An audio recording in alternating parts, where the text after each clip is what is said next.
বাংলাদেশের পেসার মোস্তাফিজুর রহমানকে আইপিএলের ২০২৬ আসর থেকে বাদ দেওয়ার ঘটনায় অসন্তোষ প্রকাশ করেছেন সংস্কৃতি বিষয়ক উপদেষ্টা মোস্তফা সরওয়ার ফারুকী। ভারতীয় ক্রিকেট বোর্ড বিসিসিআই এর সিদ্ধান্তটিকে ন্যাক্কারজনক বলে অভিহিত করেছেন তিনি। শনিবার ৩ জানুয়ারি রাতে ফারুকী এক ফেসবুক পোস্টে লিখেছেন, আইপিএলে মোস্তাফিজকে নিয়ে যা হয়েছে সেটা ন্যাক্কারজনক। এর মধ্যে বাংলাদেশের নাগরিকেরা ঘৃণার রাজনীতি দেখতে পেয়েছেন এবং ব্যথিত হয়েছেন। আপনারা জানেন, গত কিছুদিন ধরে ভারতের সংখ্যালঘু মানুষের ওপর নির্যাতনের বিষয়ে বাংলাদেশের পররাষ্ট্র মন্ত্রণালয় এরই মধ্যে উদ্বেগ জানিয়েছে।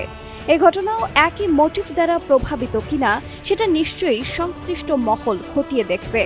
ভবিষ্যতে আমাদের ক্রিকেট বা ফুটবল টিম সেখানে কতটা নিরাপদ এটাও দেখা হবে নিশ্চয়ই।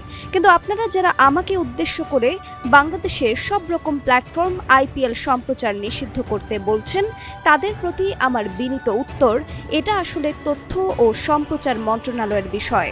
আমি আপনাদের এই উদ্বেগের বিষয় তথ্য উপদেষ্টা মহোদয়কে জানিয়েছি। শনিবার ৩ জানুয়ারি বিসিসিআই মোস্তাফিজকে আইপিএল থেকে বাদ দেওয়ার নির্দেশ দিলে কলকাতা নাইট রাইডার্স তা কার্যকর করে। এর আগে গেল ১৬ ডিসেম্বর আবুধাবিতে অনুষ্ঠিত নিলামে মোস্তাফিজকে ৯ কোটি ২০ লাখ রুপিতে কিনে নেয় কেকেআর।